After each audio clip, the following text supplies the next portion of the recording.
Celestial Blessings, my name is Helen Dimitriou, and today I'm going to talk about creating your reality.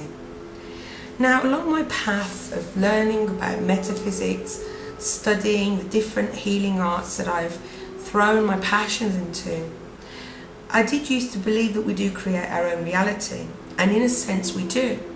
Yet if you look around you at your world, is this what you created? Did you create this reality right now? And that got me thinking that, no, this is not our creation. This is not something that we have willingly created to be our world. Did we create all these wars? Did we create all of this famine and this destruction and chaos in the world? No, we didn't, because people usually watch my videos are people that are full of love and want healing and peace in the world. So that makes us go down to the question, so who created it? Subconsciously, I truly believe that we did. The reason why we created it was because we have been conditioned through time to create what we have been manipulated to create, to believe that this is the world and this is how the world should be, when it's not. And in that sense, we are sleeping, we are not awakening. How can we be awakened if we are living in a world where we have the power to create whatever we want, yet we are living on this earth and destroying everything that is precious to the earth and to human and animal life here? How could we be awake if this is the way we are living? Now, another person says to me, law of attraction, you create how people treat you. And in a sense, I do believe that this is true. If you are nasty to somebody, somebody's going to be nasty back. If you're good to somebody, somebody's going to be good back. But there are instances where you could be good to everybody, yet you do have certain amounts of people that can be horrible to you. And then when you think about it, you ask yourself, did I create that? No. How can I be responsible for how somebody treats me? Thinking that I am being arrogant to think I am a god in their world to force them and manipulate them in how they treat me. See, this is where it doesn't add up. Do you see where I'm going with this? People say, I'm not accepting that this person is hurting me because of a fault of my own.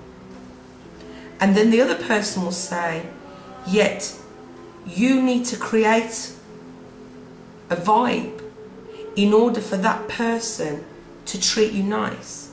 So I'm being told that I should be creating that other person's reality, being a god in that person's life to manipulate how they treat me. See, this is where we're all asleep, because we've all believed this for so long. We've all believed that how we vibrate, what we do is what we get back. And I agree with that. But we're also being told that, oh well, if you're being punished now, you must have done something so terrible in a past life and you're paying for the sins. This is going back to religion. This is going back to Christianity, where we're all paying for the sin of one man, where we even know that that's not even true either. So why is it we've created a world of guilt? Even in this new age era, even in this, those of us that call ourselves light workers are still carrying the guilt of something we're supposed to have done so long ago that we don't remember doing. This isn't it. We are not to blame for every single bad thing that happens to us, and we're not to blame for every single good thing that happens to us. It's not always a case. We are not in control of another being, and to think that we are is arrogant and quite dangerous. Because to tell you the truth, I don't want to be in control of the man next door. I don't want to make him like me because I made him like me.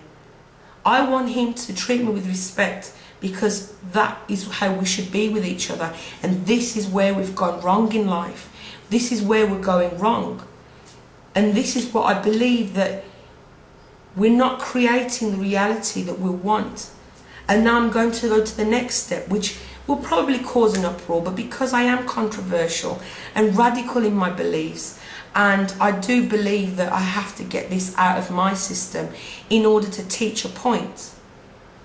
I don't believe this awakening. I'll tell you why. I believe we've been programmed to turn the other cheek in order to let chaos run riot.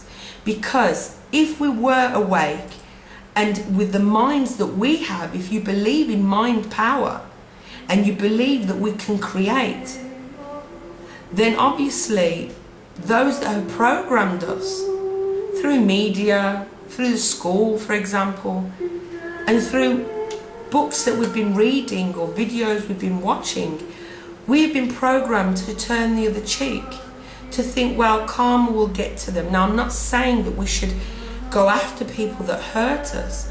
I'm saying that we have to make a stand. Now, we can all sit on the shelf and say, yeah, well, you know, the earth will heal, will sort itself out, and ascension, be patient. Yeah, well, you know, how many thousands of years do you think people have been patient? And it's not just our generation of light workers that are saying this has been happening for thousands of years. Now then we have the indigos who like to throw about that they're an indigo, and they like to brag about it, and they're here to change the world. Well, when are you going to do it? When are you going to stand up and say no more? And then I have the other argument, well, you know, everybody's on a different path. Yes, everybody's on a different path. But how are we all going to awaken in order to change things if we keep following the same belief system that, oh, it will work itself out, let's just turn the other cheek? It's not going to work itself out. We are so consumed with our own problems and emotion and self-development. If you go to the bookshop, all you find is self-help for this, self-help for that, self-help for the other, self-help for this. And I'm telling you, and including me, I don't know many light workers that are not suffering emotional problems. Most of the light workers I know are quite in a turmoil inside. So what is that telling us? Are we purposefully being given these problems within our lives to keep us, to keep our minds occupied so that what's happening in the world can go on, because we're too consumed with our own self-growth? Growth comes when we put to work, when we go for our action.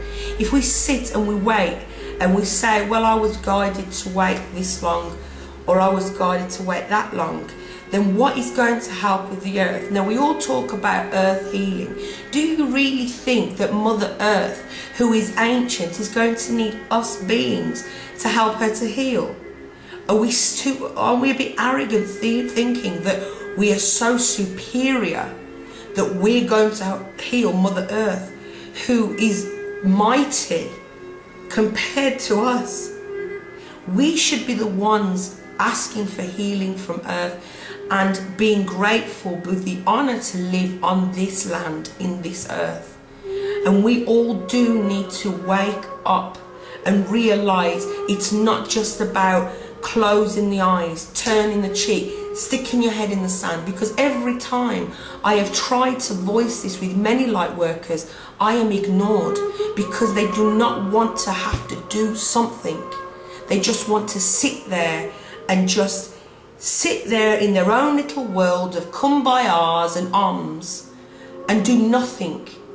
Now is the time to come together as a global energy of love, of light, of positive thought and focus to create what we want, to create the world we want our children to live in, to stop the tyrants from injecting us with poisons, that we're eating poisons and chemicals every single day. And we go to school and all we learn about is war. What is that going to give us? The only way the world is going to change is if we change, if we become the change. And to do that, we have to get off our backsides and say, yeah, I have to get out of my meditation room now because it is time to do something. So thank you for watching. Have a great day. Bye bye.